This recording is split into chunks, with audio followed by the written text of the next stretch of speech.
Akkuma atileetiksiin alaabaan biyya keenya addunyaa irratti mul'ate gama maarshaal aartiidhaanis ispoortistoota ciccimoo maqaa biyyaa waamsan horachuuf ciminaan hojjetamaa jiraachuu Federeeshiniin Maarshaal Aartii Itoophiyaa beeksise. Federeeshinichis magaalaa Shaggar dabalatee leenjitoota wushuu godinaalee lixa Oromiyaaf magaalaa Beddelleetti qormaata gulantaa addaanii jalqabaa kennee jira. Obbo Gabayyoo Mulgeetaa immoo walitti qabaa Federeeshinii Wushuu Itoophiyaati. Kanaan dura gosa ispoortii wushuun agas mara xiyyeeffannaan kennameefii akka hin turre himuun yeroo ammaa kana garuu mootummaan xiyyeeffannoo kenneefii bajetas ramadee hojii bal'aa hojjechaa jira jedhan. እንደ አትሌቲክስ እና እንደ እግር ኳስ የበለጠ አውትሻይን አድርጎ እንዲወጣ በርካታ ስራዎችን መስራት ይጠይቃል።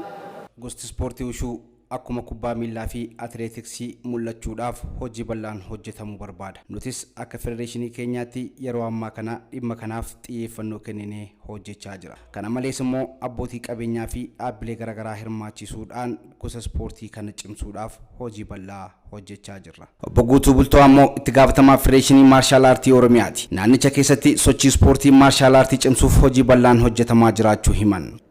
Keessumattuu ispoortiin kun yeroo dhiyoon asitti mala saayinsawaa fi ammayyaadhaan buufata leenjii yookaan wiirtuu leenjii godinaalee bulchiinsa magaalaa aanolee Oromiyaa guutummaa keessatti argaman keessatti babal'atanii kan leenji'aa jiranii fi ijoollota ciccimoo naannoof biyya bakka bu'an kan ittiin arganne ta'uusaa shaampiyoonaan tapha guutuu Oromiyaa 26ffaa kan nutti argisiisedha jechuudha. Ispoortii maarshaal aartii babal'isuuf sochii eegalab cimsuuf deeggarsa barbaachisaa kan taasisan ta'uu kan himan ammoo itti gaafatamaa waajjira dargaggoof ispoortii godina Buunoo Beddellee Obbo Taagaay Mokonnin. Mana ispoortii baatee kan barsiisuu danda'u ulaagaa isaa kan guuttate qormaata keessa darbuu basiriitti kan qorame akka keessan kana qoramee ulaagaa hunda yoo guute bukkee dhaabanii jajjabeessinee mootummaa wajjin qindoomnaan akka isaan bakka argatan akka isaan kutaatti barsiisan argatan manneen barnootaa wajjin qindoomnaan hojjetaa kan jiru ta'uu isaatii fi leenjitoonnii fi leenjistoonnis ispoorteessitoota ciccimoo gama maarshaal aartiin biyya kana bakka bu'an horachuuf tattaaffii mootummaan taasisaa jiru milkeessuuf gahee isaan irraa eegamu kan baatan ta'us dubbatan. ይሄ ለመጀመሪያ ጊዜ ትልቅ እድል ነው ለቡኖ በደሌ ትልቅ እድል ነው። Kanaan dura carraan akkasii hin jiru ture. Yeroo jalqabaaf carraa kana kan arganne. Ammoo carraa kanatti gargaaramnee ispoorteessitoota barnootaan isaa ta'uu jabeenya qaamaan jabaa ta'an horachuudhaaf haga dandeenyes dhimma kanarratti hojjechaa jirra. Waggoota baay'eedhaaf waggoota lamaa fi isaa olii leenji'aa turre dhufnee har'a garuu marsaa daanii tokkoffaa fudhachuu dhufneerra. Kana caalatti fooyyessinee daanii lammaffaa amma maastariitti deemuudhaaf kutannoon keenya har'ayyuu jajjabina qabna hin hojjenna senne yaana.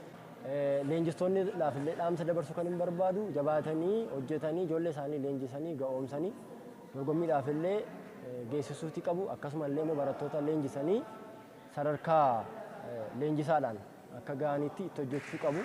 Jabaannee hojjennaani akkuma biyya Chaayinaa sana ta'uun hin danda'ama abdadhaanis. Leenjistoota baay'ee nu jalaa ba'anii jiru, nu jalaa burqanii jiru.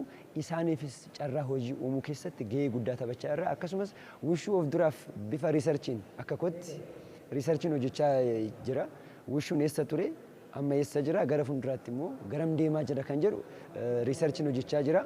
Yoo dhume kaa uummataaf dhiyeessuun dirqama kooti bifa kanaan osoo deemamee natti tola jechuudha.